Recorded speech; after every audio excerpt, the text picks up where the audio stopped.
Vámonos ahora con Violeta Santiago de Quinto Elemento Lab, la segunda parte. AMLO, el presidente Andrés Manuel López Obrador, no pudo eliminar la corrupción con empresas fantasmas. Ahí, en muchos temas más, hay que decirlo.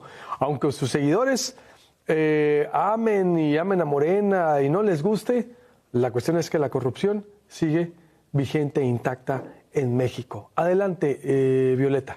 Bienvenida, buenos días.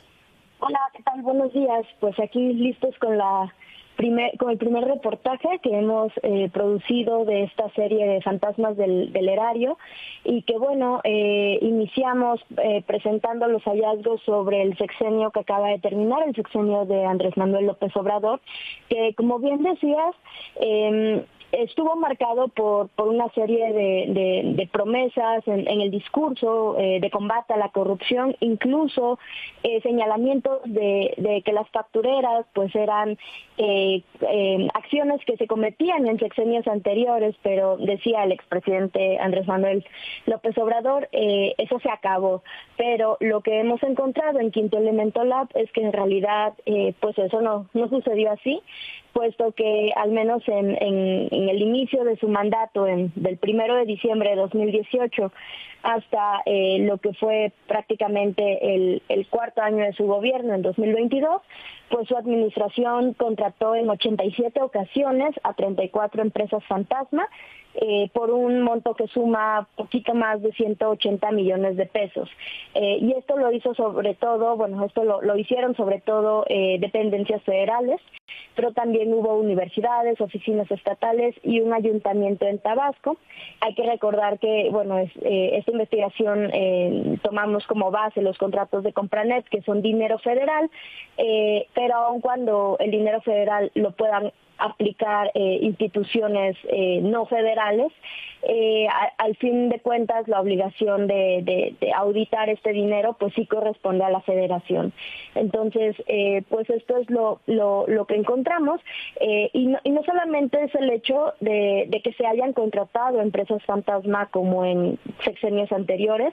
Si bien disminuyó drásticamente la contratación de empresas fantasma, en realidad lo que veíamos es que la manera en la que se contrataban a estas empresas pues era muy similar a lo que ocurría en otros sexenios. Por ejemplo, la mayoría de los contratos se dio por procedimientos de excepción, que en términos de la ley son procedimientos que, como dice su nombre, pues deberían de ser la excepción y no la regla. Es decir, lo normal en las contrataciones públicas es que pues haya licitaciones, concursos, para encontrar al proveedor que ofrezca la mejor opción calidad-precio.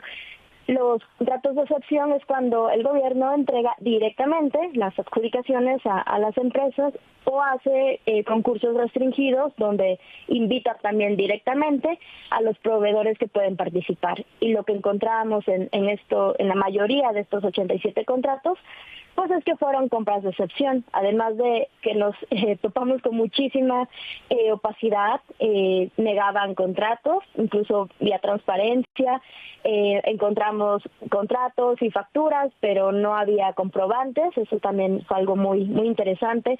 Realmente encontramos no demasiadas pruebas de cumplimiento, y lo poco que había pues eran documentales, documentos firmados, listas que si bien amparaban que se habían cumplido las compras o las obras, nos decían expertos, exauditores, por ejemplo, pues que esto no es suficiente para poder amparar que realmente se hizo un servicio. Entonces, también encontramos empresas, lo típico de otros sexenios, lo encontramos también en el sexenio de Andrés Manuel López Obrador.